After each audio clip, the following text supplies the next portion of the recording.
Namo Tassa Bhagavato Arahato Samma Sambuddhassa Namo Tassa Bhagavato Arahato Samma Sambuddhassa Namo Tassa Bhagavato Arahato Samma Sambuddhassa ကဲပါဠိနဲ့မြန်မာပြန်ပြီးတော့အနက်တစ်ခေါက်ပြပါမယ်အရဟတောလူမင်းနာမည်ဗြဟ္မာမင်းတို့၏ဝါရှင်ခေါ်ရောပူဇော်ထုကိုခံယူတော်မူတတ်ပါပဲထတော်ဓမ္မနံဗုဒ္ဓဓမ္မဖောက်မပြန်တရားပုညံဖြင့်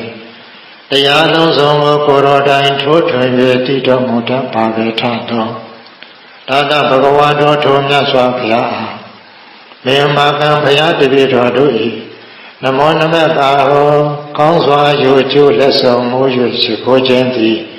အာထုဘဝတုစင်စစ်မတွေဖြစ်ပါစေမြတ်စွာဘုရားရှင်ကိုရောမြတ်ကြီးဘုရားဘုရား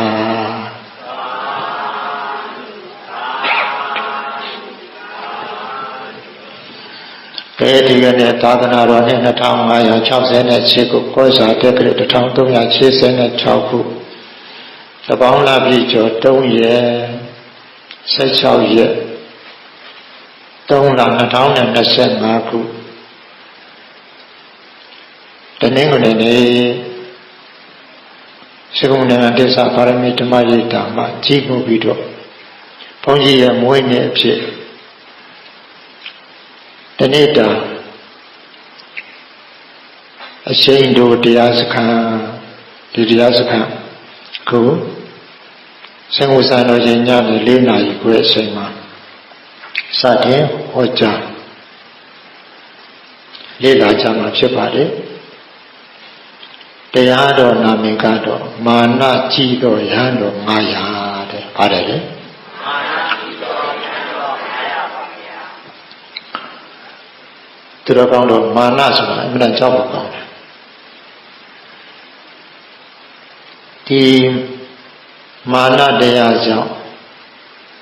တရားရနှောင့်နှေးတတ်တယ်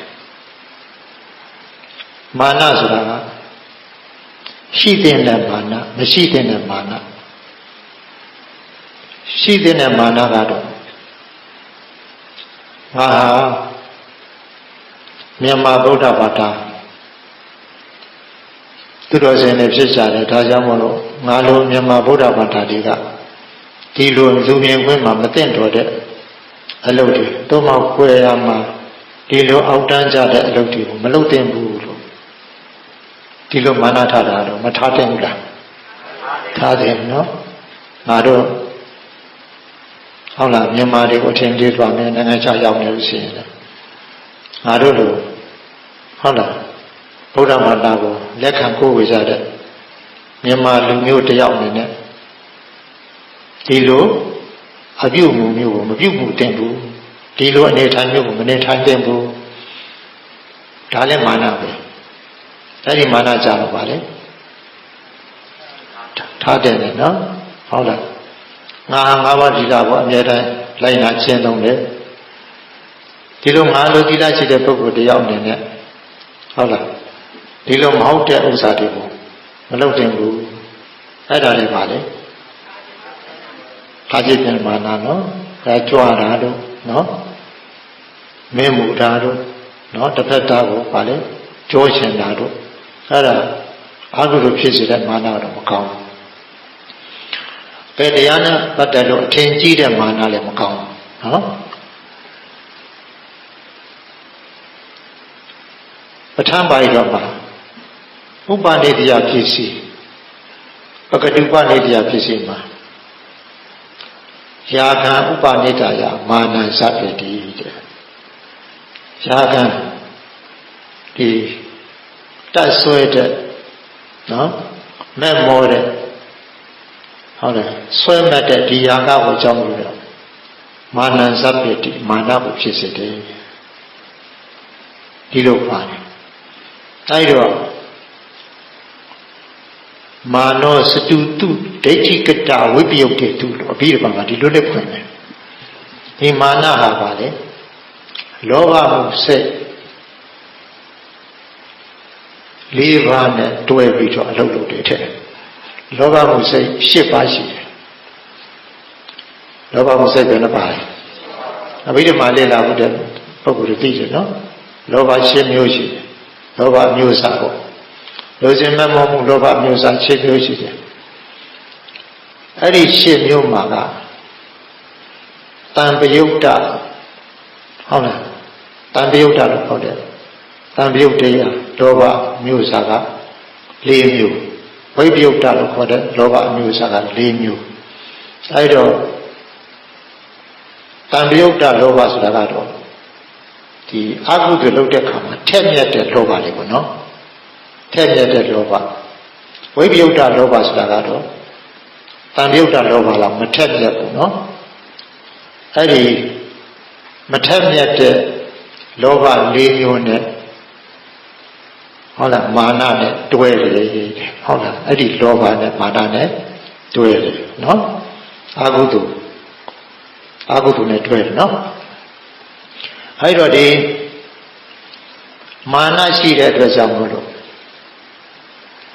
ပုံနာထေရီဆိုတော့ဘုန်းဘုန်းတော်အရင်ဟောပါတယ်ဆိုတော့ဘုရားကြီးတွေဟောတာလည်းအများကြီးပါပဲငါဘုဒ္ဓံမှာလည်းဖတ်ကြည့်ပြီးပါတယ်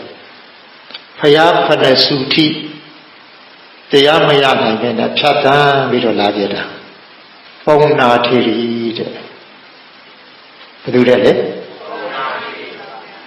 မာနကြီးနော်ပညာလေးတတ်တယ်ဥစ္စာလေးပေါ်တယ်ရုပ်လေးချော့တယ်ဆိုမာနကြီးပညာလောကီပညာရောမြတ်စွာဘုရားသာသနာနဲ့ပတ်သက်လို့လောကုတ္တရာပညာရောသိတတ်တယ်မာနကြီးတော်လွန်းလို့မာနကြီးတော့မပြည့်မတင်တဲ့ပုဂ္ဂိုလ်တွေဟုတ်လားမကြောတဲ့ပုဂ္ဂိုလ်တွေအဲ့ဒီပုဂ္ဂိုလ်တွေကြောတယ်နော်မာနထားတယ်ဒါနဲ့ဘုရားတဆူပြီးတဆူလွန်လာခဲ့တာကျွတ်တမ်းမွန်ဘူး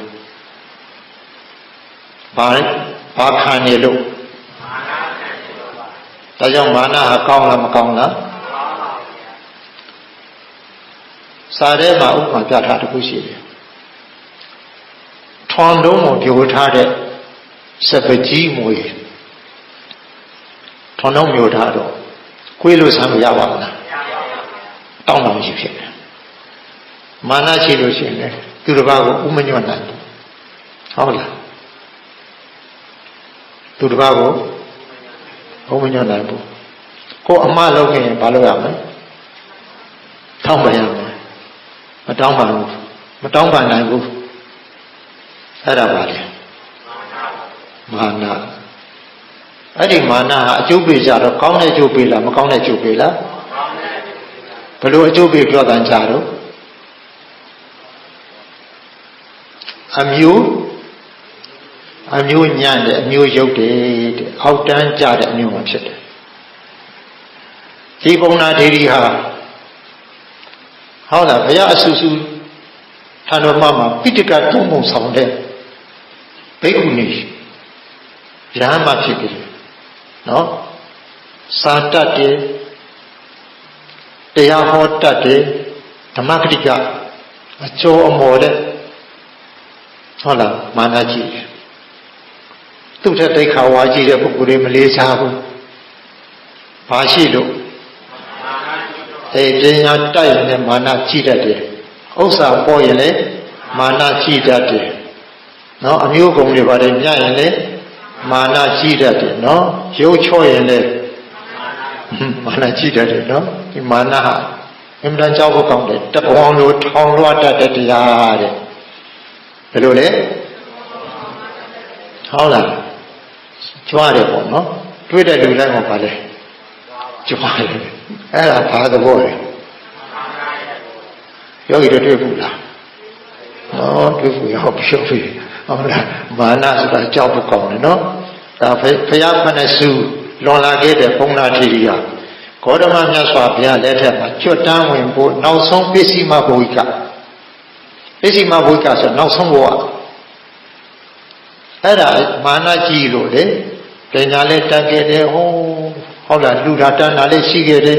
ဒါပေမဲ့ဒီမာနကကြီးအကျိုးပေးလိုက်တဲ့ခါကျတော့ အနာထပိန်တထေးရဲ့အိမ်မှာတရားမြောက်တဲ့ကြောတဲ့မွေးလာတာဒီတော့ကြောအဖြစ်နဲ့မွေးလာတာဒါမဲ့တရားပြည့်တဲ့ကြောဆိုတော့မင်္ဂလာကြောလို့ကြောထဲမှာတော့သူကလည်းမင်္ဂလာကြောနော်ဂုံတရေရှိတဲ့ကြောပေါ့နော်ဂုံရှိတဲ့ထဲမှာအဲ့လိုမွေးလာနော်ဆိုလိုတာတော့ဘာကြောင့်လို့ဖြစ်တာဒါကြောင့်မလို့ကိုယ်တဲ့အသက်သိက္ခာကုံသွားဟုတ်လားယိုကျိုးတဲ့ဥစ္စာယိုကျိုးတဲ့ပုဂ္ဂိုလ်တွေကိုမယိုမတည်မလေးမစားမလုပ်ပါနဲ့တဲ့အမေကငါးလောက်ပညာမတတ်ဘူးအဖေကငါးလောက်ပညာမတတ်ဘူးအမေပါသိတယ်အဖေပါသိတယ်ဆိုဖေပါသိတယ်ဒီလိုအမေဖေပေါ်မှာဟုတ်လားရှိုင်းပြတတ်တယ်တဲ့နော်ကိုကအင်တာပညာတတ်ဒီခေတ်မှာပါရဲ့လောကပညာတွေကဆန်းပြပါပြီနော်ကိုအသက်ကြီးတဲ့အမေဖေလေးတချို့ကြတော့ဖုန်းတွေတောင်မှမသုံးတတ်ဘူးဟုတ်လားခုနတရားနာဖို့ဟုတ်လားစော်ဝဲလေးတောင်မှမလုပ်တတ်ဘူးနော်ခဏလုပ်ပြပါဆိုရင်တစ်ခါခါစိတ်မရှိဖြစ်တယ်နော်အဲ့ဒါဟုတ်လားဒါလေးတောင်မှမတတ်ဘူးလားအဲ့ဒါမျိုးဟုတ်လားမလုပ်ကြတယ်နော်ဟုတ်လားမအားတိဘူးလေအမေအလုံးများတယ်လို့နော်ဟုတ်လားတားတဲ့သမီးတို့ဟုတ်လားတားကဘုမောသမီးကနော်အလုံးအားတဲ့ကမိကိုတေချာပြပြမယ်ဟုတ်လားမိကိုတေချာအဲ့ဒီဆော့ဝဲတွေကိုတရားနာဖို့ထည့်ပေးပါမယ်လို့နော်အဲ့လိုဆိုလို့ရှိရင်အကြောင်းအကျိုးစီးလျော်အောင်ဒီလိုပြောပေါ်နော်မာနမရှိနဲ့ကဲခုအဲ့ဒီတရားဟောဖို့ဥစ္စာယဟန်မာနရှိတဲ့ယဟန်900ဟောဖို့ဥစ္စာဟိုဘက်ရောက်ပါရအောင်လားကဲဒီတော့မာနရှိတဲ့ယဟန်900မြတ်စွာဘုရားဥက္ကဋ္ဌမျိုးတဲ့ဟုတ်လားသူဘကတော့ဟုတ်လားအင်ဂျင်ပင်အောင်းပါရဟန်းတော်900ကိုမြတ်စွာဘုရားရှစ်သားတို့တရားဟောမယ်လို့မြတ်စွာဘုရားကရဟန်းတော်900ကိုခေါ်လိုက်တယ်နော်ကောင်းအောင်နာကြတင်ပါဗျာတပည့်တော်ကောင်းအောင်နာပါမယ်အဲ့ဒီကိုတော်900သိမာနကြီးဆိုတယ်လူဘဝကထိုခေတ်ထိုအခါတုန်းကဟုတ်လားခေတ်မှာခေတ်စားတဲ့ဒီခေတ်မှာဆို ID လို့ပေါ့နော် AI ပညာတွေလို့ပေါ့အဲ့ဒါကိုသူတစ်ဖက်ကန်းခတ်တက်ချွမ်းတယ်ဗါလဲဘေးတင်သုံးပုံနော်ထိုခေတ်တုန်းကနော်ကျမ်းဂန်နဲ့ထိုခေတ်တုန်းကခေတ်စားတဲ့ကျမ်းဂန်မျိုးစုံကိုတစ်ဖက်ကန်းခတ်အောင်တတ်တဲ့ပညာတတ်ဂုဏ်တရေရှိတဲ့မျိုးသား900ရသော်ဘုရားရှင်ကတရားနာကြဒီတရားကတော့ဟုတ်လားနားထောင်လို့ကောင်းတဲ့တရားမဟုတ်ဘူးနော်ဟောရတယ်လည်းခက်တရားသို့တော်လည်း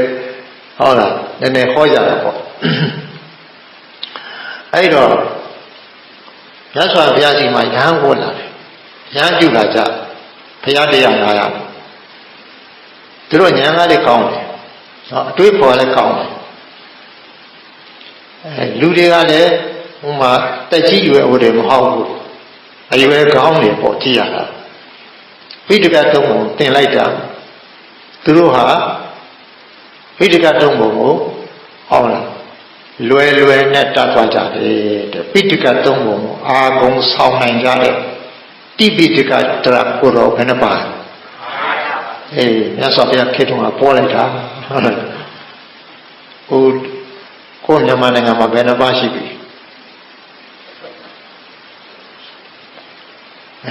16ပါလို့ပြော17ပါလို့ပြောနော်ဘယ်ဟာမှမလဲတော့ဒီလိုနော်အဲ့ဒါမြတ်စွာဘုရားလက်ထက်တော့တကယ်ကို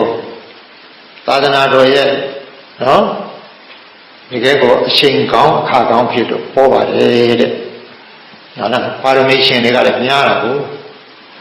အဲ့ဒါနဲ့ကုဏရဟန်းတော်900လောကီပညာကလည်းတစ်ဖက်ကန်းခါတတ်ကျွမ်းတယ်လောကုတ္တရာပညာလည်းပဲဟုတ်လားဝိတကတုံးပုံဆိုတာအကုန်တတ်တယ်အကုန်တတ်တော့မာနကြီးလိုက်ကြတာတဲ့ ဘုရားရှင်ကိုရောမြတ်ကြီးလည်းဒီပိဋကသုံးပုံတွေကပဲတရားဟောတာပဲငါတို့ဒီပိဋကသုံးပုံသိပြီးသားဘုရားတရားနာစရာ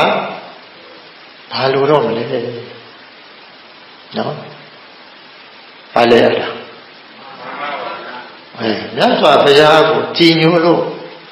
ဘုရားရှင်ရဲ့သာသနာတော်ထဲကိုဝင်လာတယ်ဘုရားရှင်ရဲ့သာသနာထဲဝင်လာပြီးတော့ဘုရားရှင်ကိုဂုံတုဂုံပြိုင်လို့ဘုရားရှင်ကိုပြိုင်ပြီးတော့မာနကြီးတယ်တော်တော်အောက်ဖို့တော့ကောင်းနော်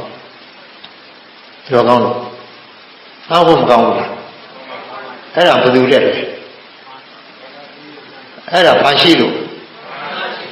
မာနရှိလို့ဒီတော့ကောင်းလို့၆ဖို့ကောင်းတယ်မာနနော်မြတ်စွာဘုရားကိုတော့ပြိုင်ခြင်းတဲ့အနေထားရှိနော်ဘုရားရှင်ရဲ့ဒီပိဋကသုံးပုံတွေကတရားပဲဟောတာပဲငါလည်းပဲငါတို့လည်းပဲဒီပိဋကသုံးပုံကအကုန်တတ်တာပဲဟုတ်လားငါတို့ဘုရားတရားကိုငါစရာမလိုတော့ဘူးဘုရားကိုအစိကခစားအလုပ်အကျွေးပြုစရာမလိုတော့ဘူးကဲဖြစ်မှဖြစ်ရတယ်မာနကနေပြီးတော့အဲ့ဒါလို့မာနကမြောက်ပင်ပလိုက်တာဟုတ်လားမြတ်စွာဘုရားတောင်မယိုကျိုးနိုင်ဘူးတဲ့အဲ့လိုဖြစ်သွားတယ်ပြီးတော့အဲ့ဒါဘယ်သူကဖြစ်တာမာနကဖြစ်တာတဲ့ဟုတ်လားအဲ့ဒီသုတ်တန်ကတော့ဘယ်မှာလာလဲဆိုမူလပါဏာတပါဠိတော်နော်မူလပါဏာတပါဠိတော်အစဆုံးရေးထားတဲ့ဟုတ်လားမူလပရိယာယသုတ်တံတဲ့ဘာသုတ်တံလဲအပြည့်စုံဆိုသဗ္ဗမူလပရိယာယသုတ်တံပေါ့သဗ္ဗအလုံးစုံသောတရားအလုံးတွေရဲ့မူလအခြေခံပင်ရင်ဟုတ်လားပရိယာယဆိုဒေသနာတဲ့တရားအလုံးတွေရဲ့တကယ် basic ပေါ့နော်အခြေခံအကျဆုံးဒေသနာတဲ့မြတ်စွာဘုရားအဲ့ဒီမူလပရိယာယတုတ်ဟောမလို့ယဟန်တော်900စေတယဟန်တို့လို့ခေါ်လိုက်တယ်တင်ပါဘုရားတင်ချစ်သားတို့ကိုဒီမူလပရိယာယတုတ်တာဒီတရားဟောမယ်အလုံးတရားတွေအခြေခံအကျဆုံးတရားဟောမယ်တင်ပါဘုရားစေတတို့ရိုသေစွာနာကြတင်ပါတပည့်တော်နာပါမယ်ဟုတ်လားမြတ်စွာဘုရားတရားနာဖို့ဖိတ်ခေါ်ပြီးတော့သူတို့ကိုတရားနာခိုင်းရတဲ့အနေထားကိုကြည့်ရတယ်အဲ့ဒါနဲ့ဟောလိုက်တော့တရားဆုံးတော့တရားတစ်လုံးမှနားမလည်ဘူးလေသစ္စာဘုရားကဗါလေပရိယေနဲ့စကထာနဲ့ဒီလိုဟောလိုက်တဲ့တရားပဲနော်ဟုတ်လားပဟေလိပုံစံမျိုးဆာဆာဟောတာဘူးနော်သစ္စာဘုရားဘာပြောလိုက်လဲဆိုအာတုတဝါပုထုဇနောပထဝီပထဝီတော်ပင်စာနာတိမညတိဒီလိုဓာကြီးလေးဘာသာစာဟောနော်မြတ်စွာဘုရားကအာတုတဝါပုထုဇနောဒီမြတ်စွာဘုရားကပြောတာကဗာလေဒီပฏิပတ်တိတရားနော်ဝိပဿနာတရားနဲ့ပတ်သက်လို့ဘဟုတုတမရှိတဲ့အာတုတဝါဘဟုတုတမရှိတဲ့ပုထုဇနောနော်ပုထုဇဉ်ဆိုတဲ့ပုဂ္ဂိုလ်တွေဟာတဲ့နော်အဲ့ဒါအရိယာနဲ့အတ္တပါပဲဗါလေအရိယာသူတော်ကောင်းတွေကိုလည်းစီကပ်ခြင်းမင်းများခြင်းမရှိဘူးအရိယာနဲ့အတ္တပါအရိယာဓမ္မေအာခောဝိတုအရိယာသူတော်ကောင်းတို့သိတဲ့အထိမဲ့လန်းပေါ်လန်းအကျင့်စခန်းပေါ့နော်အဲ့ဒီအကျင့်စခန်းမှာလည်းမလိမ္မာပဲနဲ့တိတ်ပြီးတော့စိမ့်ပြီးတော့ဝေးနေတဲ့ဒီပုထုဇဉ်ဟာပထဝီဒေါဇာနာတိမြေကိုမြေလို့ပဲသိတယ်မြေလို့မှတ်တယ်ဒီလိုပြောရနော်ဆက်ဆက်ပြတာအဲ့ဒါပါလေဘုရားရည်ရွယ်တာကပါလေပရမတ္ထသစ္စာသမုဒိသစ္စာနှမျိုးရှိတဲ့အထက်မှာသမုဒိသစ္စာကိုရည်ရွယ်ပြီးတော့ပညာကိုရည်ရွယ်ပြီးတော့မြတ်စွာဘုရားမိန့်တယ်တဲ့နော်ဟုတ်လားဒီတော့အပရိညာတတတာတိဝဒမိအဲ့ဒါလိုသိတဲ့ပုဂ္ဂိုလ်ဟာအပရိညာတ တတ္တိဝဒမေဒါဒုက္ခသစ္စာကိုပိုင်းခြားသိတယ်လို့ထိုပုဂ္ဂိုလ်ငါဖျားမဟုတ်ဘူးတဲ့ငါဖျားအဲ့ဒီပုဂ္ဂိုလ်တွေကိုငါဖျားဟုတ်လားလိုချင်တဲ့အထက်မှာမထည့်ဘူးတဲ့ဆိုလိုတာကဗါတဲ့ဟုတ်လားတိခန္ဓာညာရောက်သစ္စာဆိုင်အောင်သိတဲ့အသိမရှိဘူးလို့ဒီလိုဆိုလို့တယ်နော်အဲ့ဒီပုဂ္ဂိုလ်ကလည်းမြတ်စွာဘုရားကကဲအတိမှလေးလေးစားစားအတိမှပြုလားမပြုဘူးလားမပြုဘူးအဲ့တော့သူတို့ပိဋကတုံးကိုပရိယတ္တိတရားကိုတတ်တယ်သို့တော့ပရိပတ်နဲ့ပတ်သက်သူတို့ကျွမ်းကျင်လားအကျွမ်းကျင်ဒါပရိယနဲ့ပတ်သက်လို့ဘုရားချိုးချတာမဟုတ်ဘူးဒါပရိပတ်နဲ့ပတ်သက်လို့သူတို့အားလည်းမထုတ်ဘူးအထင်ကြီးပြီးတော့မာနထောင်လွှားနေကြတဲ့အတွက်မြတ်စွာဘုရားကပရိပတ်အကျင့်ပိုင်းဆိုင်ရာနဲ့ပတ်သက်လို့မြတ်စွာဘုရားချိုးချတာနော်အဲ့တော့မိမိတို့တွေလည်းပဲစာအုပ်ဖတ်ပြီးတော့စာသိုံလောက်နဲ့ဆိုရင်ဗာလေအကျင့်မကြည့်သေးဘူးဆိုရင်ငါသိတာလေလို့ဗာလေမာနမထားတဲ့ဘူးဒီလိုကိုယ့်ဘက်ကယူဆမှာနော်နောက်တခါဒီလိုတေဇောပထဝီအာဘောနဲ့ပတ်သက်လို့လေဒီအာဘောလောက်ကိုပဲသိတယ်အာဘောလို့ပဲမှတ်တယ်လေဒါလည်းပဲမြတ်စွာဘုရားလိုချင်တဲ့အတိဟုတ်ရဲ့လားအာဘောပြီးတော့ဗါလေတေဇောဟုတ်လားတေဇောနဲ့ပတ်သက်လို့လေဒီသာမအတိပဲသိတယ်ဟုတ်လားမြတ်စွာဘုရားလိုချင်တဲ့အတိမဟုတ်ဘူးအဲ့ဒါလည်းမြတ်စွာဘုရားကသဘောကျရဲ့လားမချဘူးအပရိညာတံတတ္တိဝရမိပြောကြည့်အောင်တတ္တဒုပုဂ္ဂိုလ်အတွက်အပရိညာတံပိုင်းခြားသိတဲ့ပုဂ္ဂိုလ်လို့ဟုတ်လားမပိုင်းခြားမသိတဲ့ပုဂ္ဂိုလ်လို့ဝရမိငါပြဟောတယ်ဒါခန္ဓာဉာဏ်အောင်သစ္စာရှိအောင်သစ္စာဆိုင်အောင်ဒီခန္ဓာမှာသစ္စာတရားကိုဉာဏ်နဲ့ပိုင်းခြားသိတဲ့ပုဂ္ဂိုလ်လို့မြတ်စွာဘုရားအဲ့ဒီပုဂ္ဂိုလ်မဟုတ်ဘူးမသိဘူးအဲ့လိုပဲပြောတယ်နော်မသိဘူးနောက်ပါလေဝါယောကလေးဝါယောလို့ပဲသိဟုတ်လားဒီပညာနယ်တော့ပဲသိပရမတ်နယ်သိအောင်မသိဘူးလို့မြတ်စွာဘုရားဟောတယ်ဒီတော့ဒီယဟန်တော်900ဟုတ်လားပฏิပတ်လည်းအာမထုတ်ပฏิပတ်နယ်မှာလည်းအကျွမ်းကျင်ဘူးနားမလည်ဘူးနော်လက်ပညာဖို့ပညာလည်းမရှိသေးဘူးဒါကြောင့်မလို့ဒီယဟန်တော်900မာနတက်နေကြမာနချီနေကြတယ်အဲ့ဒီယဟန်တော်900ကိုမြတ်စွာဘုရားကဒီလိုဟောလိုက်တော့သူတို့မြတ်စွာဘုရားသိစေခြင်းတဲ့အတိုင်းတောင်မှသူတို့သိရလားမသိဘူးနော်ဒါရသူတို့ဟာပိဋကတုံးစာတော့တတ်တယ်နော်အဲ့ဒီစာဟာခန္ဓာမှာမတတ်သေးဘူးနော်စာတတ်တဲ့ခန္ဓာမှာမတတ်သေးတော့မြတ်စွာဘုရားကဒါကြောင့်မလို့သူတို့ကိုဟာလေချိန်မောသလား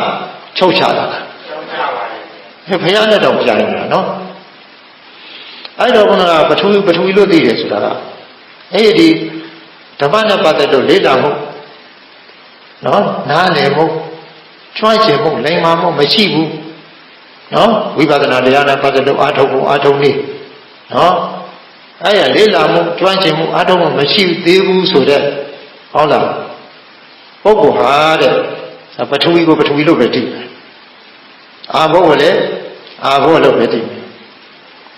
တေဇောကိုလည်းတေဇောလို့ပဲသိတယ်ဝါယောကိုလည်းဝါယောကိုလည်းဟုတ်လားဒီလိုပဲသိတယ်ဥပမာဆိုကြပါစို့ပထဝီဓာတ်ပထဝီဆိုတာအပြင်ပထဝီအတွင်းပထဝီရှိတယ်အတွင်းပထဝီဆိုတာဒီခန္ဓာကိုယ်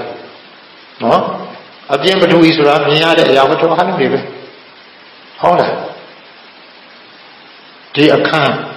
ဒီအဆောက်အဦဘာဓာတ်လဲပထဝီဓာတ်တယ်ပထဝီဆိုတာမာတဲ့သဘောဟုတ်လားပြောတဲ့သဘောရှိတယ်ဒီမာတဲ့သဘောတွေဘာဓာတ်တွေပထဝီဓာတ်အဲ့ဒါကိုသူတော်ကောင်းတို့ကဘယ်လိုပဲကြည့်တယ်ပထဝီဓာတ်ကိုဟေးဒါဟာစီစီပင်ပါလေခွာရနေတဲ့ခက်တယ်နော်အဲစီစီပင်ပင်ဒိန်ပေါ်တာအဲ့လိုပဲသိတယ်ဒါဒီဆောက်ဒါပထဝီဓာတ်ပဲလို့မသိဘူးရုပ်နဲ့ပတ်သက်လို့လေ့လာထားရမရှိဘူးဆိုတော့ဒါရုပ်တရားပဲရုပ်တရားဆိုတာမြဲသလားပြတ်နေတဲ့တရားလားဒါ ရုပ်တရားလုံးဒီကူလေဒီ building လို့ပဲသိတာဟိုဒီဆောက်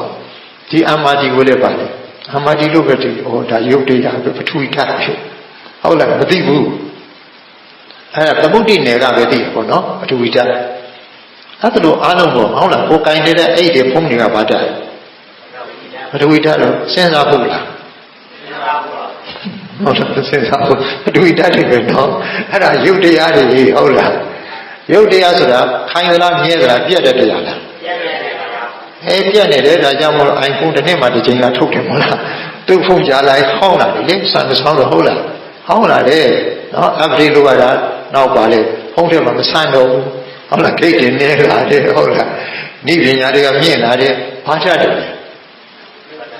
ပထဝီဓာတ်တွေပဲပထဝီတွေဟုတ်လားရုပ်တရားတွေရုပ်ပစ္စည်းတွေဟုတ်လားရုပ်ပစ္စည်းမှန်တယ်များပါလေအနိစ္စဒုက္ခအနတ္တအတုပပြောကြည့်ရအောင်အဲ့ဒီပြည့်နေတဲ့ဥစ္စာညာနဲ့ပိုင်းခြားပြီးတော့မြင်အောင်ကြည့်ရမယ်အပြင်ပထဝီထက်အတွင်းပထဝီကပိုကြည့်ရမယ်အတွင်းပထဝီမြင်သွားပြီဆိုရင်အပြင်ပထဝီကလည်းထိုနည်း၎င်းပဲဒီမှာခန္ဓာကိုယ်မှာကွက်ထတာဘယ်နှမျိုးရှိတယ်30တော့ပထဝီဓာတ်ဘယ်နဲ့ဆက်ပါတော့20နော်အဲ့ဒါဒီရေထွက်တယ်ကိုဆွဲပြီးမှာမဟုတ်ဘူးဟုတ်လားအာဘောဓာတ်ဘယ်နဲ့ပါပထဝီဓာတ်နောက်ပလိုက်ပြီဆိုလို့ရှိရင်အာဘောဓာတ်32ပါးပါ12ပါးအာဘောဓာတ်12ပါးနော်အဲ့တော့ပထဝီဓာတ်ဆိုတာစပင်ဘာဓာတ်လဲပထဝီဓာတ်ပဲမာလေးပဲကန်ကြည့်လေဟုတ်လားမွေးခြင်းကလည်းဒီတိုင်းမာသဘောရှိဟုတ်လားစပင်မွေးခြင်းခြေသက်လက်တွေကဘာသဘောမာပထဝီဓာတ်တွေပဲပထဝီဓာတ်တွေဟုတ်လားပထဝီဓာတ်တွေအဲ့ဒါလေးစပင်လို့ပဲသိတယ်နော်မွေးခြင်းလို့ပဲသိတယ်ခြေသက်လက်တွေသွားအရေးပါလို့သိတယ်အဲ့ဒါဘာသိလဲသမုဒ္ဒိနယ်ကပညာအတိဘာသိတယ်ပထဝီဓာတ်ကိုလက္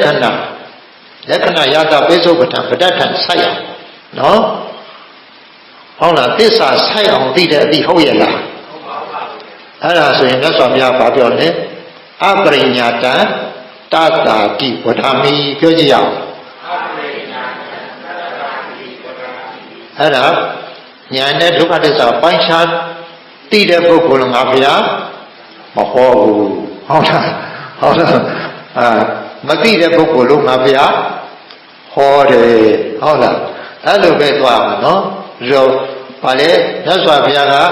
ပရမတ်ဆိုင်အောင်မသိတဲ့အတွက်ကြောင့်ပညာအသိလောက်သိတဲ့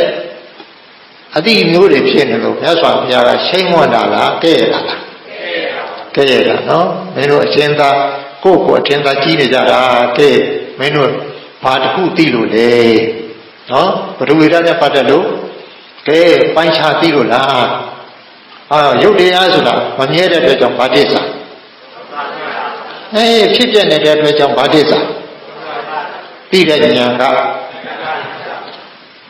သိတာကနောက်ခန္ဓာသိငြိမ်းသွားမယ်ဆိုရင်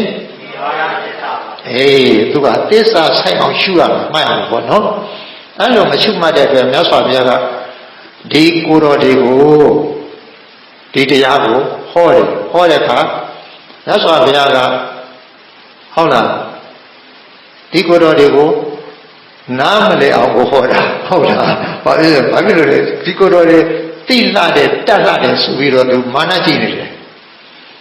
အဲ့တော့နားမလဲဘူးလေသူဟုတ်လားမြတ်စွာဘုရားအဲ့လိုဟောလိုက်တော့ပထဝီဓာတ်နဲ့ပတ်သက်လို့ကာကနာနားမလဲဘူးအာဘောနဲ့လည်းနားမလဲဘူးဟုတ်လားဒီဇောနဲ့လည်းနားမလဲဘူးဝါယောနဲ့လည်းနားမလဲဘူးဒီကိုယ်တော်တွေဟောလိုက်တော့နားလည်းနားမလဲဘူးလားနားမလဲဘူးဟုတ်လားနောက်လေပထဝီအာဘောဟုတ်လားပထဝီဓာတ်ကလည်းနည်းနည်းချက်တော့ကျဲတယ်နော်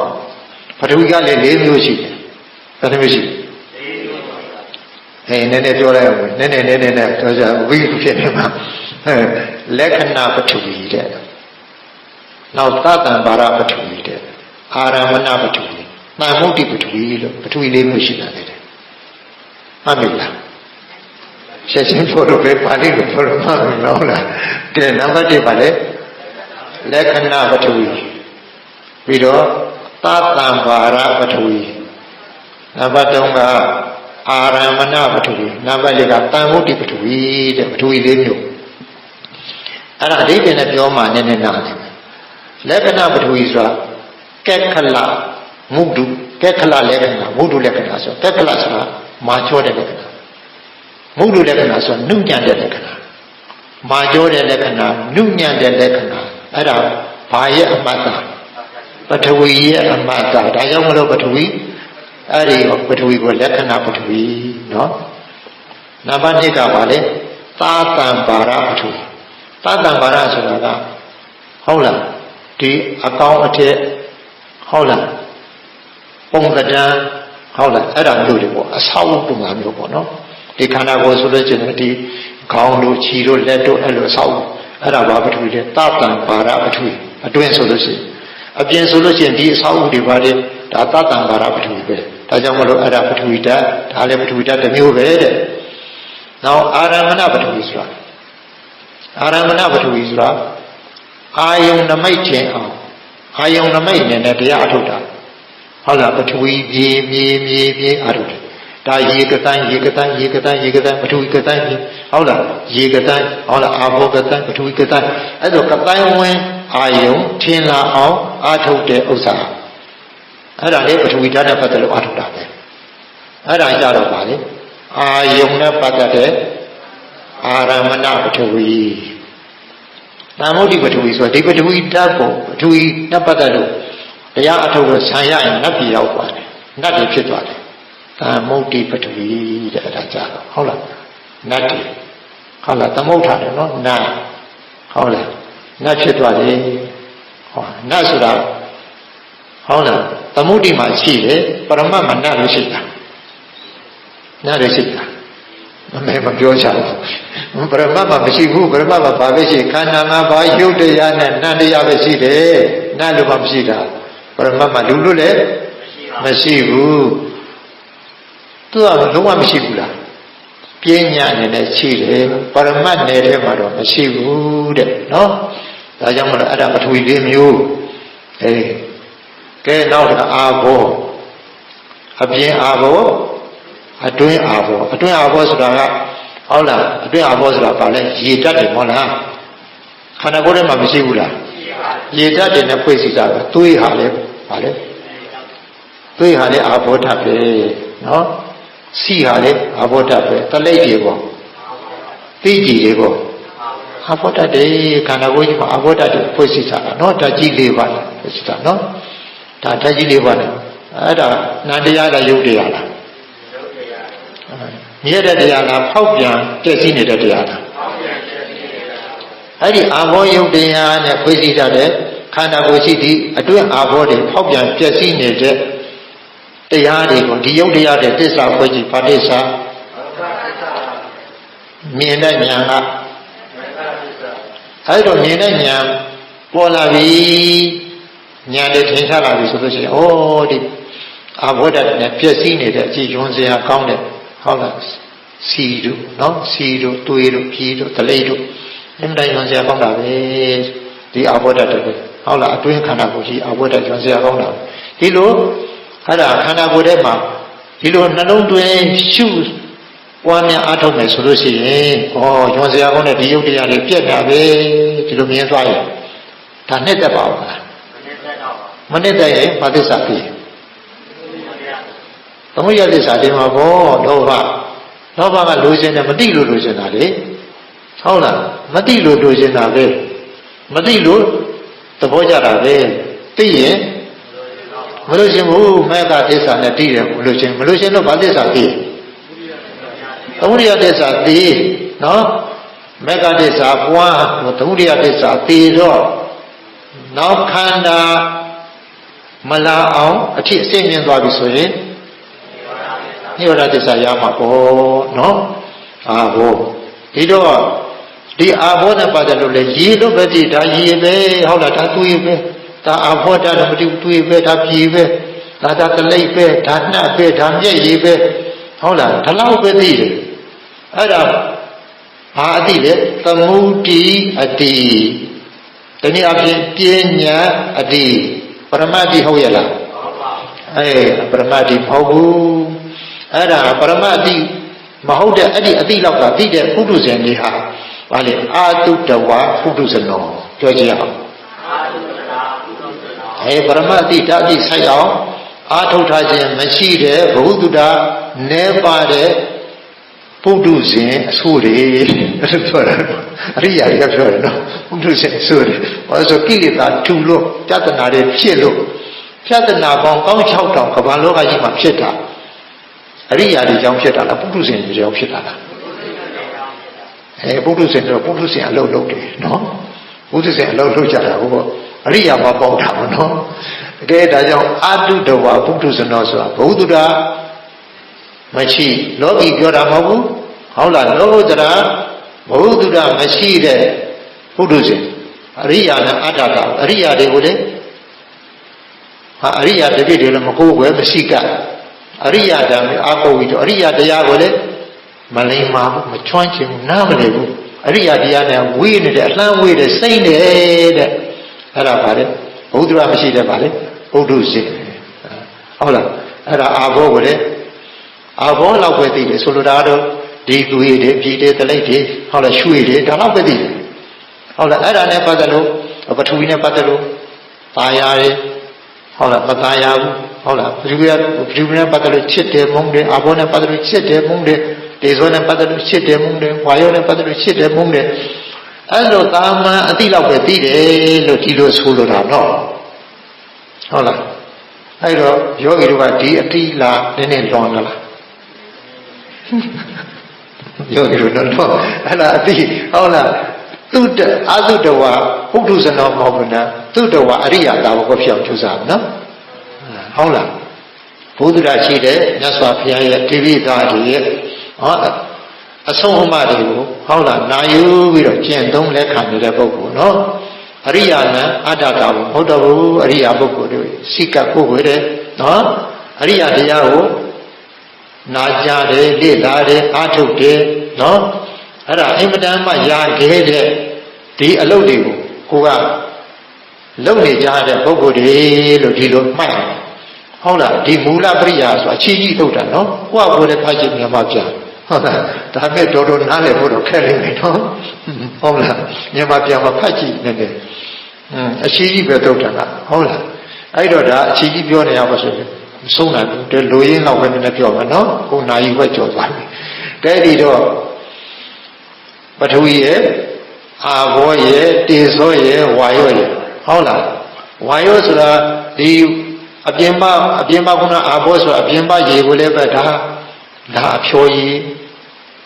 အဖျော်ရည်လို့ပဲကြည့်တယ်အဖျော်ရည်ကိုအာဘောဓာတ်လို့ဘယ်နှခါစဉ်းစားဘူးလဲဟုတ်လားအဖျော်ရည်လို့ပဲသိတယ်ဟုတ်လားဒါရေတန့်လို့ပဲသိတယ်ဟုတ်လားဒီလောက်ပဲသိတယ်နော်အဲ့ဒါမျိုးနောက်တခါပါလေအပြင်မှာရှိတဲ့ဒါစံရည်ပဲဒါချောင်းရည်ပဲဒါပင်လေရည်ပဲဒီလောက်ပဲသိတယ်နော်ဒါအာဘောဓာတ်ယုတ်တရားပဲလို့ဒီလိုမသိဘူးတဲ့ဟုတ်လားမသိဘူးတဲ့ကဲကေဇောနဲ့ပတ်သက်လို့အဲ့လိုပဲနော်ဒီလိုပဲအသေးစိတ်ပြောဖို့ကမလွယ်တော့ဘူးကဲဒါကြီးလေးပါးနဲ့ပတ်သက်လို့မြတ်စွာဘုရားသဘောကျအောင်သိတဲ့အတိမျိုးထိုးယဟန်ဟာရဟုတ်ရလားမဟုတ်ဘူးဒါကြောင့်မလို့ဒါကြီးလေးပါးနဲ့ပတ်သက်လို့လေဟုတ်လားအဲ့ဒါကိုဟုတ်လားအတ္တဆွဲတယ်မာနဆွဲတယ်ဒိဋ္ဌိဆွဲတယ်တဏှာဆွဲမာနဆွဲဒိဋ္ဌိဆွဲဟုတ်လားအဲ့တော့တဏှာဆွဲမာနဆွဲဒိဋ္ဌိဆွဲဆိုတာတဏှာတဏှုပါဒံတဏှာအုပ်ချုပ်တဲ့ကံပရိစ္ဆတော့ပေါ့နော်ဟုတ်လားတဏှာတဏှုပါဒံတဏှာအုပ်ချုပ်တဲ့ကံနော်တဏှာရဲ့ဥပါဒံရဲ့ကံရဲ့ပေါ့နော်ဟုတ်လားဒိဋ္ဌိအုပ်ချုပ်တဲ့ဒိဋ္ဌုပါဒံဒိဋ္ဌိအုပ်ချုပ်တဲ့ကံမာနမာနုပါဒံမာနအုပ်ချုပ်တဲ့ကံနော်တဏှာဇွဲမာနဇွဲဒိဋ္ဌိဇွဲဟုတ်လားအဲ့တော့ပရိစ္ဆသုံးပါဟုတ်လားဆက်ဝိုင်းဒေသနာမှာဆိုနံပါတ်3ကွက်ပေါ့နော်တဏှာဥပါဒံကံဒါတွေကိုကျူးစားနေပြီဆိုကာမဘဝပြည့်စရာဇာတိပြည့်စရာသရမရဏဥပမာဥနာတေမရှိဘူးလားအဲဒီတဏှာဥပါဒံကတစ္ဆာဖွဲ့ကြည့်ပါတစ္ဆာလောက်ပြန်ပြီးနံပါတ်3ကွက်အတွင်းထောက်ကြည့်တော့ဆယ်ဝိုင်းမှာပါလို့ပါတစ္ဆာသမုဒိယတစ္ဆာ ဘလူဥစီတာလေလောဘဥစီတာနော်လောဘဥစီအဲ့ဒါသမုဒိယသစ္စာဆိုတော့သမုဒိယသစ္စာကကျေစုပြီးရင်ဘာသစ္စာရပါလဲဒါကြောင့်ဒုက္ခသစ္စာဆိုတော့ဘယ်ကစမလဲဇာတိစရာမရဏတောကပရိဒေဝဒုက္ခဒေါမနတဥပါယတသံဃဝတိဧဝမေတ္တဒေဝရတဒုက္ခခန္ဓာတသမုဒိယဟောတိဒုက္ခဆက်လဲမယ်တဲ့နော်ကဲဒါဖြင့်နောက်မြတ်စွာဘုရားမှာဆက်ပေါ်တယ်ဟုတ်လားဘုဒ္ဓေဘုဒ္ဓတော်သေဇာနာတိမဉ္ဇတိအဲ့ဒါမြတ်စွာဘုရားဟောတယ်ဘုဒ္ဓတရားတွေဖြစ်လာတဲ့ဥစ္စာဟောတာနော်မြတ်စွာဘုရားကနောက်ဒေဝေဒေဝတော်သေဇာနာတိမဉ္ဇတိဟုတ်လားတတဝါတွေကိုတတဝါတွေလို့သိတယ်ဟောယုံနာခန္ဓာတော့မသိဘူးနော်နောက်တစ်ခါပါလေဘုန်းကနတ်ကိုနတ်လို့သိတယ်နော်နောက်ဗြဟ္မာအမျိုးမျိုးမြတ်စွာဘုရားအဲ့မှာအများကြီးဟောတာလေဗြဟ္မာကိုလည်းဗြဟ္မာလောက်သိတယ်နော်ခန္ဓာအာယတနာဓာတ်သစ္စာဒီကိမသိဘူးနော်အဲ့ဒါကိုပြောတာမြတ်စွာဘုရားနော်အဲ့ဒါဘာလဲခုနကပြောခဲ့တယ်အပရိညာတသတာတိဝဒာမိပြောကြည့်အောင်ဒုက္ခသစ္စာကိုပိုင်းခြားမသိတဲ့ပုဂ္ဂိုလ်လို့ထိုပုဂ္ဂိုလ်ကိုငါဘုရားဟောတယ်ဒီလိုမြတ်စွာဘုရားဟောတာနော်ကဲဒီတော့နောက်တစ်ခါမြတ်စွာဘုရားဒိဋ္ဌာတုတ္တမုဒ္ဒဝိညာတဒီလေးမျိုးတည်းပေါ့အဲ့ဒါဒိဋ္ဌမြင်တာနဲ့ပတ်သက်လို့တုတ္တကြာတာနဲ့ပတ်သက်လို့မုဒ္ဒတွေ့တာနဲ့ပတ်သက်တွေ့တာနဲ့ပတ်သက်၃မျိုးနော်ဟုတ်လားကာဏစိန်ဝါကာယတဲ့မုဒ္ဒမနော်ကာဏနှာခေါင်းနဲ့ပတ်သက်လို့နောက်ပြတာလျှာနဲ့ပတ်သက်လို့ကိုယ်နဲ့ပတ်သက်လို့အဲ့ဒါမုဒ္ဒလို့ပါဠိမှာသုံးပါအဲ့ဒီသုံးတွဲလို့ပါလေမုဒ္ဒလို့သုံးတယ်ဝိညာတနောက်သိစေအသိဓာတ်နဲ့ပတ်သက်လို့ငါသိတယ်ဒီစိတ်ကိုလေငါသိတယ်ငါစိတ်ကိုလေငါထင်တယ်ဟုတ်လားမြင်တာကိုလေငါထင်တယ်ကြားတာလေငါထင်တယ်ဟုတ်လားဒီမုဒ္ဒကိုလေငါထင်တယ်အဲ့ဒါမျိုးပေါ့နော်အဲ့ဒါဆွဲလိုက်တယ်နှိမ့်သက်တယ်အဲ့ဒါမျိုးလက်စွာပြအဲ့ဒီဟာမျိုးကိုအဲ့ဒါနဲ့ပတ်သက်လို့နားမလဲသဘောမပေါက်တဲ့ဒုက္ခသစ္စာကိုပိုင်းခြားသိတဲ့ပုဂ္ဂိုလ်မဟုတ်ဘူးဒုက္ခသစ္စာကိုဟုတ်လားပရိညာတပိုင်းအပရိညာတပိုင်းခြားမသိတဲ့ပုဂ္ဂိုလ်လို့ထိုပုဂ္ဂိုလ်တွေကပြဟောတယ်ဒီလိုပြောနော်နောက်တစ်ခါမှလည်းမြတ်စွာဘုရားကနော်ဟောဧကတ္ထပုဂ္ဂိုလ်နာနတ္ထပုဂ္ဂိုလ်ဒီလိုဟောတယ်အဲ့ဒါသိဖို့မလွယ်ဘူးဧကတ္ထဆိုတာတစ်ခုတည်းသိတာနာနတ္ထဆိုတာအထုထုပြပြသိတာဟုတ်လားဧကတ္ထဆိုတာဟုတ်လားတစ်ခုတည်းသိတာအဲ့ဒါကဆံရတဲ့ပုဂ္ဂိုလ်ဆံရတဲ့ပုဂ္ဂိုလ်စိတ်ကတစ်စိတ်တည်းတစ်ချောင်းတည်းထားပြီးတော့စိတ်တီးပြီးတော့ငြိမ်နေတာအဲ့ဒါစိတ်အများကြီးတွေကပါတစ်စိတ်တည်းဖြစ်သွားနော်တစ်စိတ်တည်းတစ်ချိန်မှာတစ်စိတ်ကိုတီးပြီးတော့တခါအဲ့ဒီမှာကဆံရရနေတာနော်အဲ့ဒါဧကတ္ထပုဂ္ဂိုလ်အဲ့ဒါမြတ်စွာဘုရားခွဲခြားစိတ်ပြဟောပြရင်သိပါမလားမသိဘူးနာနတ္တဆိုတာဒီပုရုဇဉ်တွေစိတ်ပေါ့ကာမဘုံကစိတ်တွေနော်ကာမဘုံကစိတ်တွေဟာထွေပြားတာပဲဟုတ်လားမြင်ရကြားရနာရစရတစ်ခါစိတ်တွေထွေပြားအလုံးကြိုက်ကြရှိတာအလုံးလိုက်ကြိုက်နေတာနော်တိတ်တွေဖတ်များလိုက်တယ်ဆံရတဲ့ပုဂ္ဂိုလ်ကတစ်စိတ်တည်းနဲ့နေတာနော်ဟုတ်လားဒီတော့ဇံမရတဲ့ကာမဘုံကတ္တဝါတွေနော်ဒီတရားမရှိတဲ့ဘုဒ္ဓရာမရှိတဲ့တတ္တဝါတွေမှာစိတ်တကစိတ်တွေမများဘူးလားများလိုက်တာတခါစိတ်ချဟုတ်လားစိတ်ပေါင်းကြောင်များစွာညောင်များစွာနဲ့နေတယ်ပေါ့နော်အဲ့ဒါမြတ်စွာဘုရားက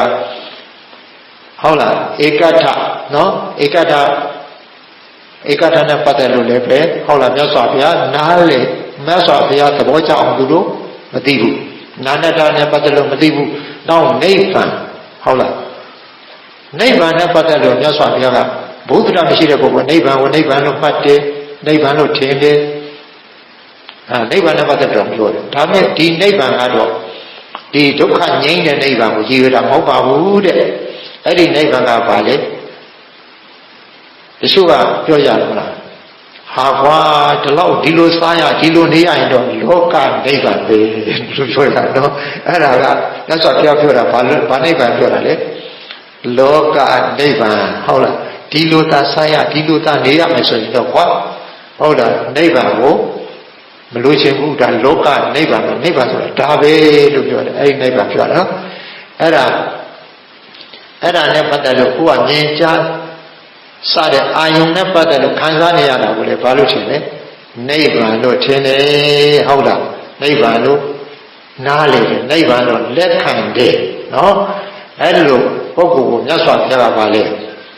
ဘုဒ္ဓမရှိဘူးအရိယာပုဂ္ဂိုလ်မရှိကမကိုးွယ်ဘူးအရိယာတရားနဲ့လေအရိယာနဲ့တရားနဲ့ပတ်သက်လို့နာကြားမှုလေ့လာအားထုတ်မှုမရှိဘူးအဲ့ဒီပုဂ္ဂိုလ်ကိုပါလေခုနပြောတယ်ပါလေအပရိညာတံတာတာတိဝဒမိပါဠိတော်မှာကြည့်လိုက်အဲ့ဒီတည်းမြတ်စွာဘုရားဟောတာတယ်အပိုက်တိုင်းဆုံးတိုင်းဘာပြောလဲဒုက္ခသစ္စာကိုပိုင်းခြားမသိတဲ့ပုဂ္ဂိုလ်လို့ငါဘုရားဟောတယ်လို့ဟုတ်လား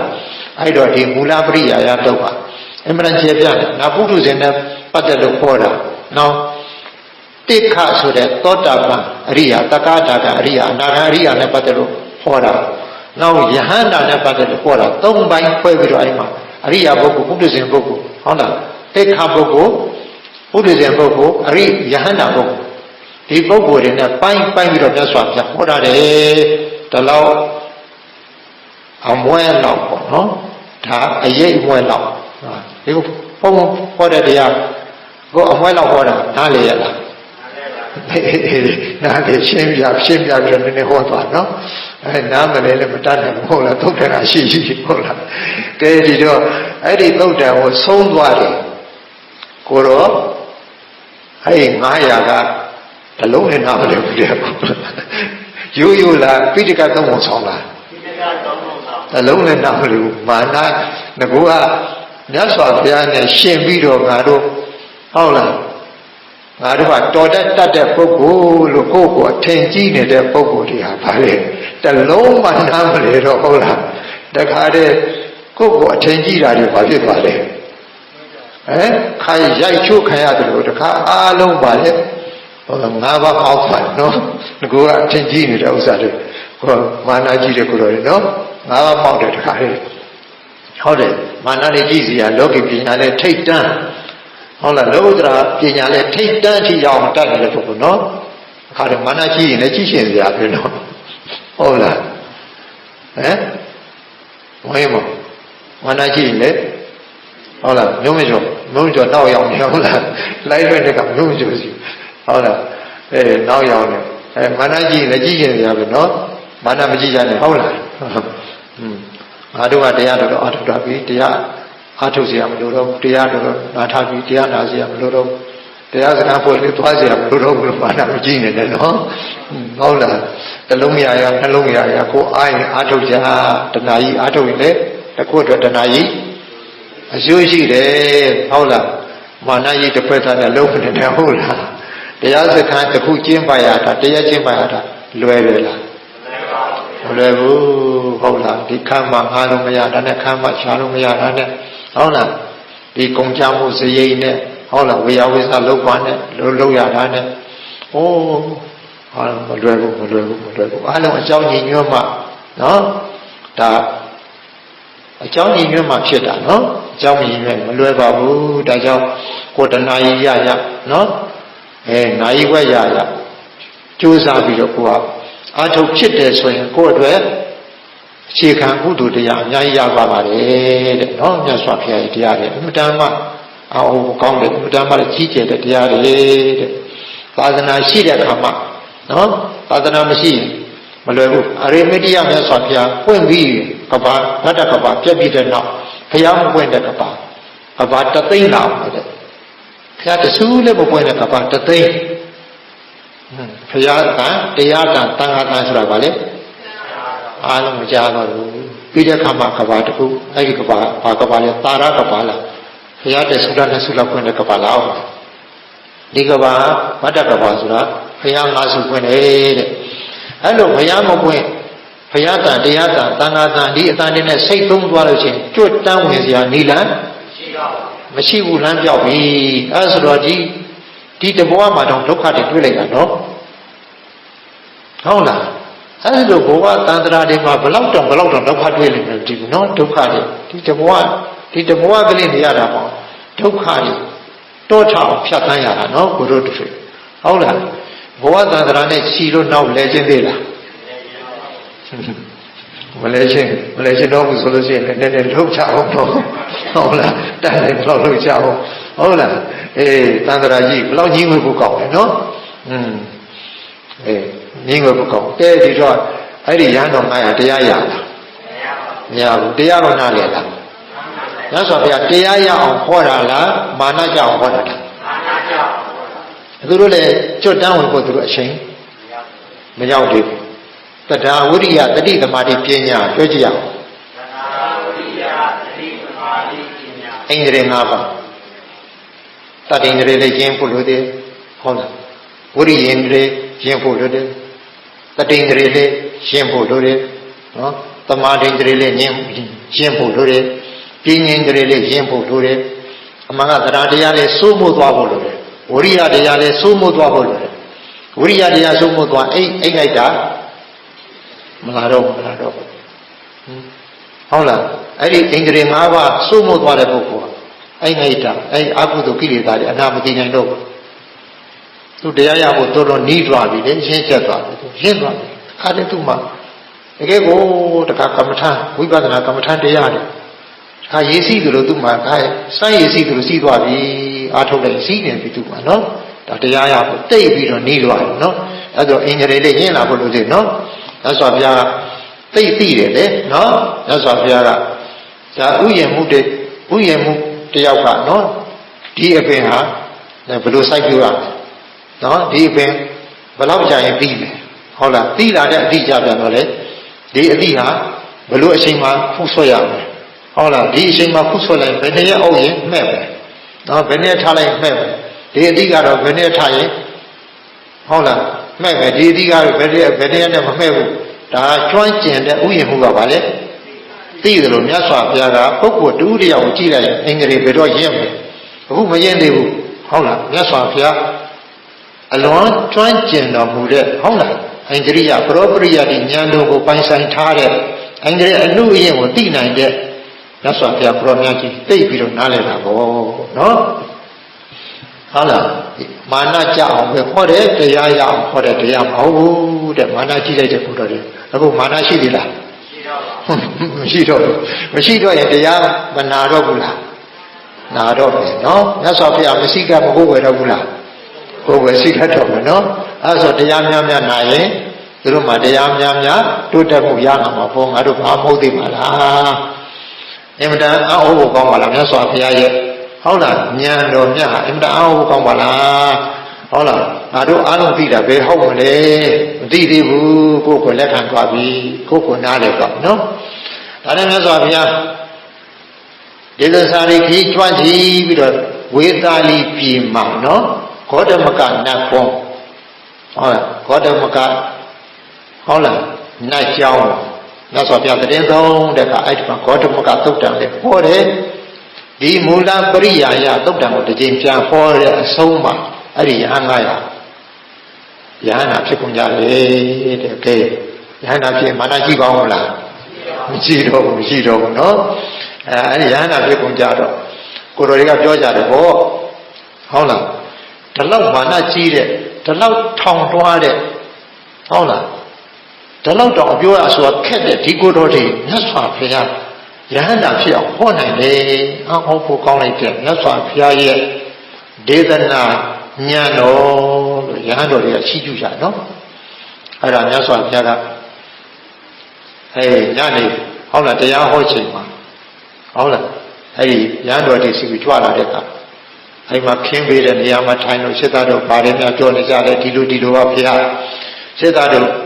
ငါဘုရားကဘုရားဖြစ်တဲ့အခါမှာသူတို့ကိုချွေရတာတဲ့ဒါတိတ်ပြီးတော့အောင်းစရာမကောင်းဘူးတဲ့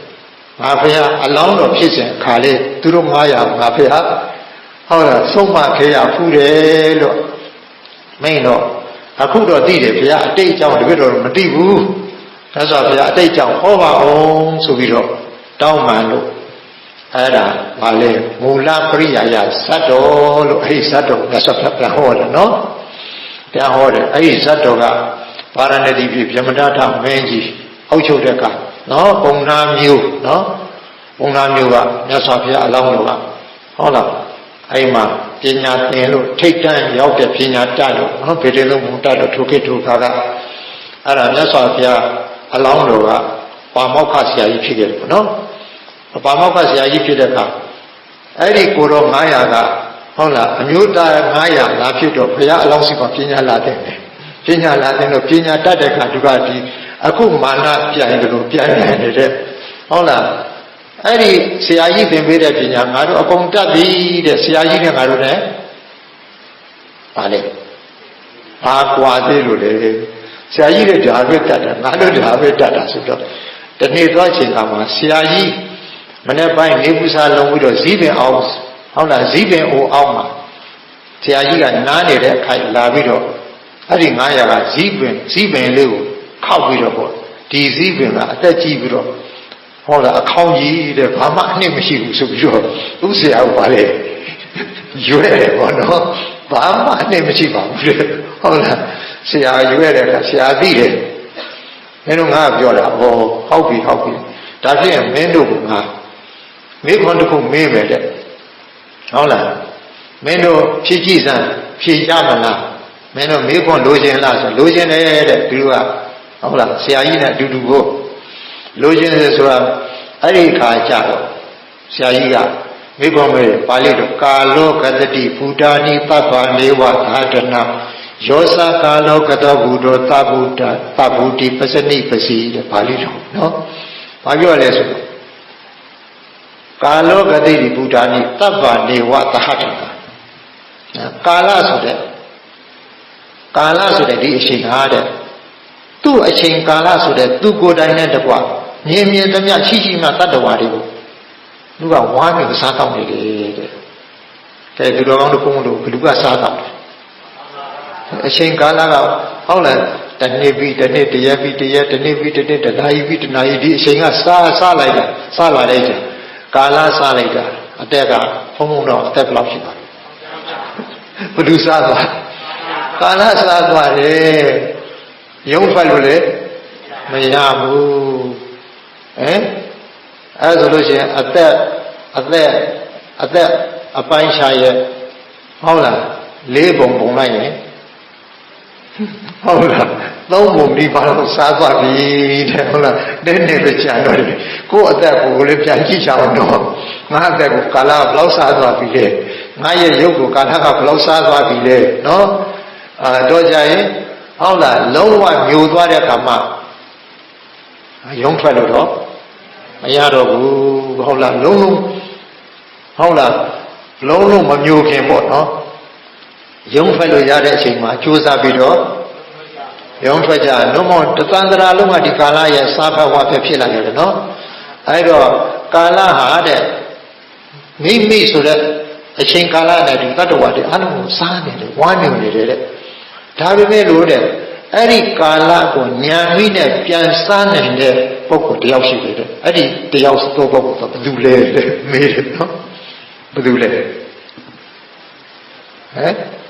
ယဟန္တာတဲ့နော်ဟုတ်လားယဟန္တာနော်ယဟန္တာပြောတာနော်အဲ့တော့အရှိန်ပေးတယ်နော်အရှိန်ပေးတယ်သူက9ရက်မင်းတို့ဒီအဖြေကိုမင်းတို့ရအောင်စဉ်းစားကြ9ရက်ပေးမယ်9ရက်ပေးလိုက်နော်9ရက်ပြည့်ပြန်တော့လေခေါင်းသာ6တယ်နော်နောက်တော့6တယ်နော်စဉ်းစားတော့ပေါ်လားမပေါ်ဘူးလားမပေါ်ဘူးအဲ့ဒီကဆရာကကောင်းကောင်းအဲ့မှာခြေလိုက်တယ်ပေါ့နော်ဆရာကောင်းကောင်းပြောလိုက်ပေါ့နော်အဲ့ကွာတဲ့ဘုဟုနိနရတိတာနိနော်ဆိုလိုရတော့ပါလိမ့်ဆိုလူတွေဟာတဲ့ပခုံးနှစ်ဖက်ကြားမှာဟုတ်လားစပင်းနဲ့ထူထောင်ပေါက်ပြီးတော့ပခုံးနှစ်ဖက်ကြားမှာစပင်းနဲ့ထူထောင်ပေါက်ပြီးတော့ဟုတ်လားနေရွက်နှစ်ဖက်နဲ့ဟုတ်လားခေါင်းတော့ဆွတ်ထားကြတာအများကြီးပဲဟုတ်လားဒါပေမဲ့အဲ့လိုခေါင်းတွေဆွတ်ထားကြတဲ့လူပေါင်းများစွာတဲ့ညာနာဆိုတဲ့ပါတဲ့ခေါင်းကတော့ကွာခက်ချချပဲဟုတ်လားညာနာပါတဲ့ခေါင်းကခက်ချချပဲဟုတ်လားအဲ့ဒါတခြားမဟုတ်ပါဘူးတဲ့ယဟန္တာပုဂ္ဂိုလ်ပြောတာတဲ့ယဟန္တာပုဂ္ဂိုလ်နိဗ္ဗာန်အာရုံပြုနေတဲ့အချိန်မှာကာလစလို့မရနိုင်ဘူးနိဗ္ဗာန်ဒါကြောင့်မို့လို့အဘိဓမ္မာမာတိကာကျမ်းမှာနိဗ္ဗာန်ဒီကာလဝိမုတ်တဲ့ အတိတ်ကာလကလည်းလွတ်တယ်အနာဂတ်ကာလကလည်းလွတ်တယ်ပိဿုပန်ကာလကလည်းလွတ်တယ်တဲ့ဟုတ်လားနိဗ္ဗာန်ဆိုတာဘာဝိမုတ်ကာလဝိမုတ်ကာလအချိန်ကာလစာရင်တောက်ခြင်းကဝိမု ക്ത လွတ်နေတဲ့တရားတဲ့ကာလဝိမုတ်ဆိုနိဗ္ဗာန်နော်နိဗ္ဗာန်ဆိုတာခန္ဓာဝိမုတ်ဒီခန္ဓာကလည်းလွတ်တယ်တဲ့ခန္ဓာဆင်းရဲခန္ဓာကလည်းအလွတ်ကြီးဖြစ်နေနိဗ္ဗာန်နိဗ္ဗာန်အာရုံပြုတဲ့ပုဂ္ဂိုလ်ကနိဗ္ဗာန်အာရုံပြုတဲ့အချိန်မှာခန္ဓာဝိမုတ်နော်ခန္ဓာလွတ်တယ်နော်ဒါတိတတ်နေနေကိုဟုတ်လားမရောက်ဘူးရင်ဘယ်တော့မသိဘူးနော်အိမ်မက်ထဲမှာတော့တွေ့ဘူးတဲ့တရားပေါ့အဲ့တော့ငါဘွားဒီကိုတော့900ကိုအခုသာဆုံးမတာမဟုတ်ဘူးအတိတ်ကာလကလည်းဒီလူလင်900ငါကိုပြိုင်တဲ့အတွက်ကြောင့်ငါဒီလိုဆုံးမခဲ့တယ်လို့မြတ်စွာဘုရားကအတိတ်ဆောင်ပြီးတော့ဟာစတဲ့မူလပရိယာယစက်ကိုဟောလိုက်တယ်တဲ့ဒီလိုကောင်းလို့ကဲဒီတော့ဟိုနိုင်တဲ့ကြည့်ပြီးစက်တော်လေးဆုံးပြီနော်အဲ့ဒါမာနကြီးတဲ့ရဟန်း900တဲ့ဘာဖြစ်သွားကြပြီမာနလည်းမရှိတော့ဘူးယဟန္တာဖြစ်မာနလည်းမရှိတော့ဘူးနော်အဲ့တော့ကဲဒီတော့ငကိုကဒီယဟန်တော်900နော်ကဲဒီသစ္စာတရားကိုဒုက္ခသစ္စာတရားကိုနော်ဉာဏ်နဲ့ပိုင်းခြားမသိခင်တုန်းကတော့သက်စွာဘုရားကနော်ဒီပုဂ္ဂိုလ်ဒီဟာဒီတရားကိုဟုတ်လားဟောပိဋကတ်တော်ကိုတတ်နေပေမဲ့ဗါလေဒုက္ခသစ္စာကိုဗါလေမက္ခသစ္စာနဲ့ပိုင်းခြားမသိနိုင်တဲ့ပုဂ္ဂိုလ်တွေလို့ငါဘုရားဟောတယ်လို့မိန့်ခဲ့တယ်နော်အဲ့တော့ယဟန္တာပုဂ္ဂိုလ်တွေကြတော့မြတ်စွာဘုရားအိမ်မှာဘာပြောလဲဒီယဟန္တာပုဂ္ဂိုလ်တွေကပထဝီဓာတ်အာဘောဓာတ်ဒေဇောဓာတ်ဝါယောဓာတ်နော်ဘုဒ္ဓနော်ဘုဒ္ဓနောက်ဘာလဲနောက်တစ်ခါဒေဝနတ်တွေနောက်တစ်ခါဒိဋ္ဌတုတ္တမုဒ္ဒဝိညာဏနောက်တစ်ခါဘာလဲနိဗ္ဗာန်ဧကထနာနထနိဗ္ဗာန်ဆိုဒီတရားတွေနဲ့ပတ်သက်လို့ယဟန္တာပုဂ္ဂိုလ်တွေမှာဘာလဲတဏှာနှစ်သက်မှုရှိတော့နော်တဏှာနှစ်သက်မှုရှိရင်သူတော်ကောင်းတို့ဒီတရားတွေရဖို့အတွက်ကာမဘဝနဲ့အာထုတ်เสียရလေမလို့တော့ရင်ကာမဘဝနိရောဓဇာတိနိရောဓဘဝခန္ဓာတွေဖြစ်เสียမရှိတော့ဘူးမရှိရင်ဘုနာတိလေတောကပရိဒေဝဒုက္ခဒေါမနတာဥပါယသလည်းနိဗ္ဗာန်ရတာပြီနော်ဒါယဟန္တာတွေဆွဲလန်းမှုမရှိတဲ့အတွက်ကြောင့်နော်ဘာလို့ဒုက္ခငြိမ်းသွားတယ်ပေါ့ဒီတော့ပုထုဇဉ်အတုတ္တဝပုထုဇဉ်တို့ဟုတ်လားတရားရှုံးလိုက်မယ်ရှုံးလိုက်မယ်ဆိုအတုတ္တဝပုထုဇဉ်တို့ဒီတရားနဲ့ပတ်သက်လို့ဘုဒ္ဓရာမရှိတဲ့နော်